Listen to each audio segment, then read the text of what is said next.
안녕하세요. 원주시 역사박물관 마을강사 정광은입니다. 이번 시간에는 우리가 살고 있는 원주 혁신도시에 대해서 이야기해 볼게요. 우리가 함께 배워볼 내용은 혁신도시 개발과 옛삶의 흔적, 방공역사관, 방공역, 그리고 혁신도시의 공공기관입니다. 먼저 교재 14쪽 혁신도시 개발과 옛삶의 흔적에 대해서 알아볼게요. 우리가 사는 마을의 이름이 원주시 방곡동이죠. 원주 혁신도시는 방곡동의 중심에 있죠. 이 사진은 혁신도시 공사가 한창의 모습이에요. 여러분, 혁신도시는 언제 만들어졌을까요? 혁신도시가 생기기 전에는 어떤 모습이었을까요? 원래 혁신도시 자리는 시내에서 떨어져 있는 농가 밭이었어요. 그런데 돌이랑 흙이 많은 땅이어서 농사를 짓기 쉽지 않았다고 해요. 그래도 마을 사람들이 힘을 합쳐서 열심히 농사를 지으며 살던 곳이에요. 바로 이곳에 혁신도시가 생기면서 여기 살던 사람들이 이사를 갈 수밖에 없었어요. 그래서 이 사람들이 이곳이 그리울 때 찾아올 수 있게 하려고 미리네 공원에 만남의 장을 만들었어요. 자, 그러면 이 혁신도시가 어떻게 생기게 됐는지 한번 알아볼까요? 교재 15페이지를 펴주세요. 교재에는 OH 필름이 씌워져 있어요. 여러분, 혁신도시가 뭘까요? 혁신도시란 나라에서 계획해서 만든 미래형 도시를 말해요. 여러분, 여러분이 태어난 해가 언제죠? 3학년이니까 2011년이겠죠. 그죠? 그러면 원주 혁신도시는 언제 만들어졌을까요? 2005년 나라에서 원주의 혁신도시를 만들기로 결정하고 2007년에 공사를 시작해서 여기 표시된 여러분이 태어난 2011년을 지나 2013년에 국립과학수사연구원을 시작으로 지금까지 모두 12개의 공공기관이 이전하게 되었어요. 이 사진 속에 우뚝우뚝 솟아있는 건물들이 바로 이 공공기관들이에요. 공공기관의 이전과 함께 마트, 음식점, 병원, 영화관 등 다양한 시설이 많이 들어오게 되고 현재까지 모두 12단지의 아파트가 들어오게 되면서 이곳에 사는 사람들도 점점 더 많아지게 되었어요. 혁신도시를 만들기 위해 공사를 하면서 옛날 사람들의 흔적이 발견되었고 그것들을 방곡역사관에 보관하게 되었어요. 교재 16쪽을 펴볼까요? 방곡역사관은 미리네 공원에 있어요. 혹시 가본 친구 있나요? 방곡역사관 1층에는 혁신도시가 만들어지기 전 모습이 사진으로 남아있고 2층에는 각 시대가 테마별로 구성되어 있어서 유물들도 함께 살펴볼 수 있어요. 혹시 아직 안 가본 친구들은 부모님과 함께 꼭 가보면 좋을 것 같아요. 방곡역사관에 가면 연희낭자와 버들도령 캐릭터도 만나볼 수 있어요. 자, 그럼 공사를 하면서 발견된 유물들을 몇 가지 살펴볼까요? 이 유물들 중에는 3학년 2학기 사회교과서에 나왔던 것들도 있어요. 이 동그란 물건은 무엇에 쓰던 도구일까요? 이 유물의 이름은 가락바퀴인데 실을 만들 때 사용한 도구로 가락을 끼워서 사용했다고 해요. 가락은 막대를 의미해요. 음식을 담았던 빗살무늬 토기가 있고 이것은 반달 돌칼이라고 하는데 곡물의 이삭을 거두어 들이는데 쓰던 농기구예요. 옆에는 돌로 만들어 사냥할 때 쓴 화살촉이 있고 흙을 구워 만든 그릇인 찌금 무늬 토기압도 발견되었어요. 이 병 모양의 도자기는 분청사기 철화 어문병이라고 하는데 여기 그려진 물고기의 이름은 쏘가리라고 해요. 이 물고기는 섬강에 살고 있답니다. 자, 그러면 교재 17쪽에 있는 문제를 하나 풀어볼까요?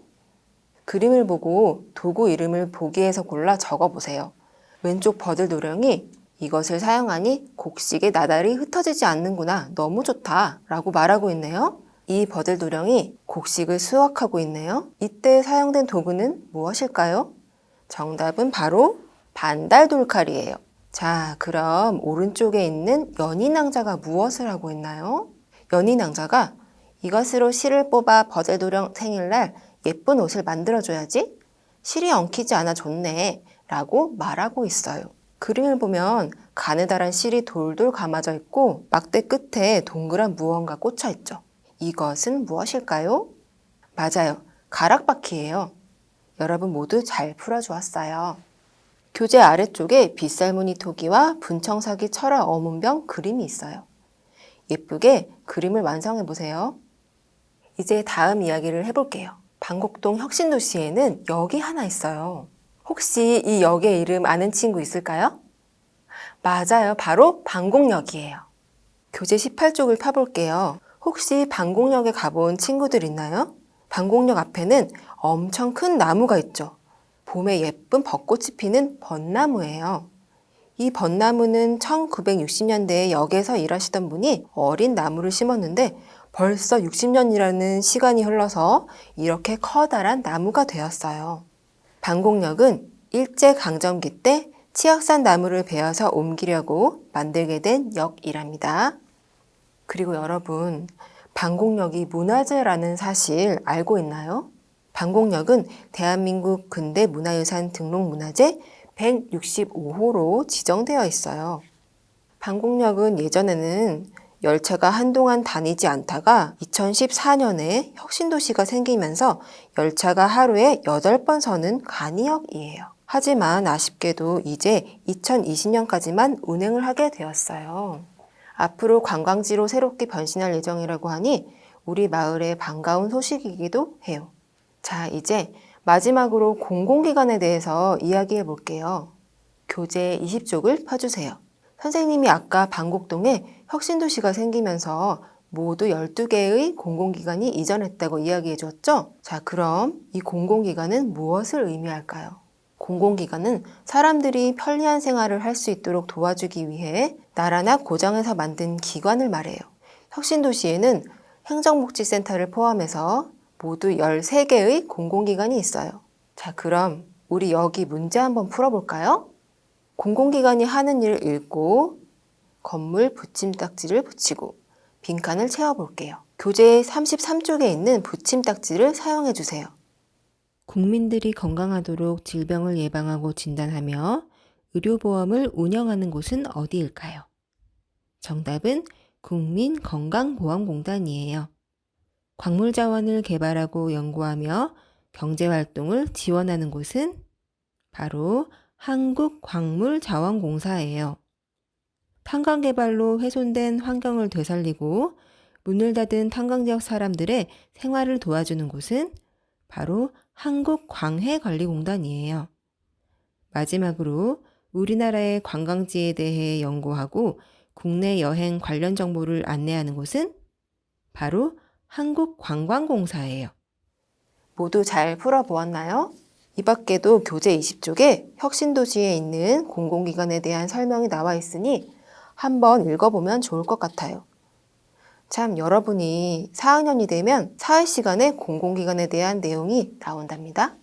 그리고 교재 21쪽부터 해서 숨은 그림 찾기, 마인드맵 그리기, 방곡 골든벨 퀴즈, 빙고 게임, 미래의 방곡동 모습 그림 일기, 우리 동네 새 이름 짓기 등 다양한 활동이 준비되어 있으니까 시간 날 때 꼭 한번 하나하나 채워가면서 오늘 배운 내용들을 한 번 더 생각해보는 시간을 가져보도록 해요.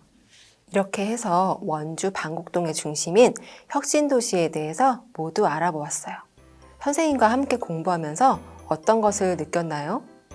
이번 기회를 통해서 우리가 살고 있는 마을에 조금 더 관심을 갖게 됐으면 좋겠고, 오늘 배워본 곳들과 함께 우리 마을을 천천히 한번 둘러보면 좋을 것 같아요.